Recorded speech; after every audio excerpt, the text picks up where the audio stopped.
आज के वीडियो में हम डिस्कस करेंगे थिएटर ऑफ द एब्सर्ड, इस मूवमेंट को। थिएटर ऑफ द एब्सर्ड की टर्म कॉइन किया था मार्टिन एस्ले ने 1960 में। थिएटर ऑफ द एब्सर्ड इस ऐसे में, ऐसे का नाम ही है थिएटर ऑफ द एब्सर्ड, ठीक है। तो 1960 में टर्म कॉइन किया गया था उनके द्वारा। उससे पहले 1942 में एक ऐसे लिखा था एल्बर्ट कामू ने, एक वर्क लिखा था जिसका नाम था जिसका नाम था मिथ ऑफ सिसिफस।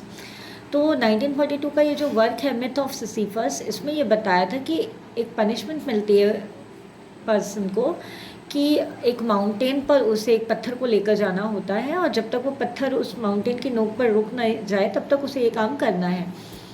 तो वो आदमी हर रोज़ उस पत्थर को ऊपर लेकर जाता है और वहाँ पर टिकाता है, लेकिन पत्थर वहाँ पर रहता नहीं है, वो वापस लुढ़क कर नीचे आ जाता है। फिर वो वापस ये चीज़ करता है, फिर पत्थर नीचे आ जाता है। तो वो बार बार इस चीज़ को करता रहता है। जब हम इस वर्क को पढ़ते हैं तो हमें लगता है कि यार ये क्या ही कर रहा है, मतलब क्यों कर रहा है ऐसा, ये कैसा, मतलब। लेकिन ऐसे ही जैसे हम एक वर्क देखें वेटिंग फॉर गोडो।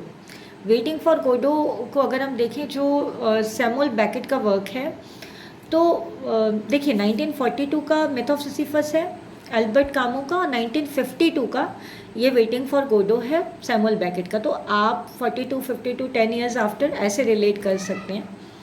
अब वेटिंग फॉर गोडो में क्या बताया है, यही बताया कि भाई दो लोग हैं, वो गोडो का वेट कर रहे हैं। गोडो कौन है पता नहीं, उनको भी नहीं पता है गोडो कौन है, बस वेट कर रहे हैं।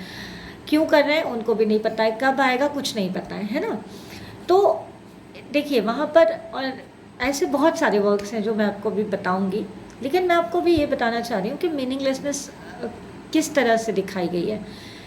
अगर आप देखें ध्यान से तो हमारी लाइफ पे कभी कभी ऐसी हमको लगती है, जब हम किसी चीज़ को पा नहीं पाते, या फिर हम जब किसी चीज़ के लिए बहुत वेट करते हैं और हमारे जो स्ट्रगल्स हैं वो चलते रहते हैं, तो कभी कभी इस तरह का थॉट आपके अंदर आता ही है कि हमारी लाइफ का पर्पस क्या है। हम रोज़ वही काम कर रहे हैं भाई, रोज़ खाते हैं, फिर बर्तन भी साफ़ करते हैं, नहाते हैं, कपड़े धोते हैं, तैयार होते हैं, है ना, सारा सब कुछ सेम है।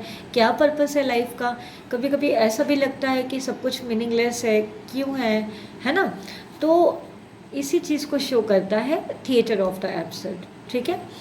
अब इसमें हम अगर वर्क्स की बात करें कि कौन कौन से वर्क्स इस कैटेगरी में फॉल करते हैं, तो यूजीन योनेस्को जो है उनका द बाल सोप्रानो है, रेनोसोरस है, और द चेयर्स है। उसके बाद जेन जेनेट है, उनके वर्क्स हैं, जैसे कि द मेड, उनका एक वर्क आया था। उसके अलावा द बालकनी, और आई थिंक द ब्लैक्स करके एक वर्क आया था, हाँ द ब्लैक।